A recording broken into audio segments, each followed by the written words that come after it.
How are you. आज है हमारा थर्ड सेमेस्टर का चैप्टर नंबर फर्स्ट हम शुरू कर रहे हैं। तो आज ये आपकी पहली क्लास है। आशा करते हैं कि आपने बुक्स जो है ख़रीद ली होंगी। तो फर्स्ट चैप्टर जो है हमारा वो वेदर एंड क्लाइमेट से रिलेटेड है, यानी मौसम और जलवायु के बारे में हम आज विस्तार से चर्चा करेंगे। तो सबसे पहले इसकी परिभाषा के बारे में हमें ज्ञान होना चाहिए कि भी मौसम होता क्या है और जलवायु को हम किस तरीके से परिभाषित करते हैं। उसके बाद दूसरे विषयों की बात आती है कि भी मौसम है क्या। किसी स्थान पर थोड़ी से समय के लिए कुछ घंटे, कुछ दिन या कुछ सप्ताह जो है वायुमंडल की जो परिस्थितियां हैं, दशाएं हैं, उनके अंदर जो परिवर्तन होता है उसके योग को हम क्या कहते हैं, मौसम कहते हैं। तो टिवार्था ने भी बताया है कि भी मौसम जलवायु जो है, मौसम वायुमंडल की दशाओं जिसमें तापमान, वायुदाब, आर्द्र पवनें और वृष्टि जो है, वर्षा जो है, उसके अल्पकाल के लिए जो होती हैं, कुछ समय के लिए जो होती हैं, तो उसको हम क्या कहते हैं, मौसमीय घटनाएं कहते हैं। यानी ये बदलती रहती हैं।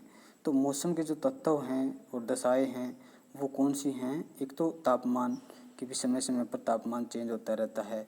दूसरा वर्षा कि भी कई बार वर्षा होती है तो तापमान में परिवर्तन भी होता है। उसके बाद वायुदाब, एयर प्रेशर कितना है तो वर्षा उस पर निर्भर करती है। पवनें किस दिशा से किस दिशा में चल रही हैं। उसके बाद आर्द्रता, वायु में नमी कितनी है और बादल कितने हैं आदि जो प्रमुख तत्व हैं वो माने जाते हैं मौसम के महत्वपूर्ण तत्व। तो इस तरीके से कई बार जो है मौसम का जो तत्व है अन्य तत्वों से अधिक महत्वपूर्ण हो जाता है। उसी तत्व के आधार पर ही हम उसने का नाम मौसम हमने दिया है। तो मौसम की जो विभिन्न प्रमुख दशाएं हैं वो कौन सी हैं। एक तो क्लाउडी जो मौसम है वो रहता है, बादल छाए रहते हैं सारा दिन आकाश में। तो इससे क्या है कि मौसम मेघाच्छादन यानी क्लाउडी होता है। उसके बाद ह्यूमिड आता है, वायुमंडल के अंदर नमी होती है। आर्द्र मौसम जिसको हम कहते हैं, उमस वाला जो है वो मौसम होता है। उसके बाद तूफ़ानी जो है तेज़ हवाएं चलती हैं, तूफ़ानी मौसम कहलाता है। खिला हुआ मौसम जिसके अंदर बादल नहीं होते हैं, बिल्कुल साफ सूर्य की किरणें पृथ्वी तक पहुंचती हैं। तो इस तरीके से विभिन्न प्रकार के जो मौसम स्थान के अनुसार बदलता रहता है। उसके बाद आती है जलवायु की परिभाषा। तो जलवायु क्या है कि भी किसी स्थान की पर्याप्त लंबे समय में ली गई मौसमी दशाओं का जो सम्मिलित रूप है, यानी हफ्ते 10 दिन की नहीं, वर्षों की जो घटनाएं हैं उसके अंदर जो औसतन हमें क्लाइमेट में परिवर्तन महसूस होता है तो वो जलवायु के अंदर आता है। कि भी जलवायु लंबे समय तक वायुमंडलीय दशाओं की विशेषताओं के बार बार किए गए निरीक्षणों से निकाले गए जो निष्कर्ष हैं उनसे संबंधित होती है। कि भी कुछ निश्चित लंबा समय 30 साल, 35 साल, 40 साल, तो इस समय में जो परिवर्तन हमारे आसपास होते हैं उसको हम जलवायु की परिभाषा रखते हैं। तो अंतर्राष्ट्रीय मौसम विज्ञान संस्थान जिसको WMO कहा जाता है, वर्ल्ड मेट्रोलॉजिकल ऑर्गेनाइजेशन, तो इनके आंकड़ों के अनुसार प्रमाणित जो किया गया है वो 31 वर्षों की अवधि को प्रमाणिक मानता है। कि भी इस अवधि में जो परिवर्तन होते हैं वो जलवायु परिवर्तन कहलाते हैं। तो इस तरीके से हम मौसम और जलवायु की जो है अंतर देख सकते हैं कि भी किस तरीके से कुछ समय में भौतिक दशाओं में जो परिवर्तन होते हैं वो मौसम कहते हैं और लंबे समय में जो मौसमी दशाओं में परिवर्तन होते हैं वो जलवायु कहलाते हैं। यानी मौसम 1 या 2 दिन सप्ताह तक होते हैं परिवर्तनशील। उसके बाद जलवायु जो है 30 से 35 वर्षों की अवधि इसमें शामिल की जाती हैं। मौसम के विभिन्न तत्व मैंने आपको बताए थे कि जैसे विकिरण हैं मौसमी तत्वों में, सौर विकिरण, वायु तापमान, वायु भार, आर्द्रता, वर्षण, मेघ, ये सारी चीज़ें आ जाती हैं। जलवायु में क्या है कि भी विभिन्न दशाओं पर निर्भर करता है, उसका हम अध्ययन करते हैं। तो मौसमी अध्ययन वातावरण की दशाओं में वार्षिक परिवर्तन का अध्ययन इसमें नहीं किया जाता और जलवायु में वार्षिक परिवर्तनों का अध्ययन हम करते हैं। तो इस तरीके से मौसम और जलवायु में हम अंतर भी देख सकते हैं। तो इस तरीके से हम कह सकते हैं कि भी राजस्थान की जलवायु शुष्क और पश्चिम बंगाल की आर्द्र जलवायु है, और ग्रीनलैंड की जलवायु शीत और इंडोनेशिया की जलवायु उष्ण आर्द्र जलवायु है। तो इस तरीके से जलवायु जो है औसत मौसम नहीं होती, सामान्यतः एवरेज जो है हम वेदर उसको नहीं कह सकते। तो औसत से विचलन डाइवर्जेंस जो है वो निकाला जाता है, वो महत्वपूर्ण होता है। तो इस तरीके से मुकहाउस ने कहा था कि वास्तव में जलवायु किसी स्थान विशेष की दीर्घकालिक मौसमी दशाओं का वर्णन करती है, यानी किसी स्थान विशेष की लंबी जो मौसमी घटनाएं हैं उसका वर्णन ये करती है।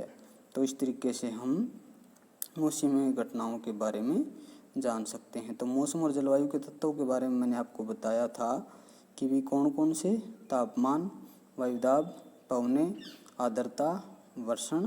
तो ये सारी चीज़ें एक दूसरे से महत्वपूर्ण रूप से संबंधित हैं, एक दूसरे पर निर्भर हैं। कि भी तापमान जो है संवेदनशील या सीमित ऊष्मा और ठंड की मात्रा को तापमान कहते हैं कि भी किस तरीके से या तो गर्म तापमान है या ठंडा तापमान है। तो उसको हम टेम्परेचर के रूप में प्रत्यक्ष और अप्रत्यक्ष रूप से पार्थिव विकिरण के रूप से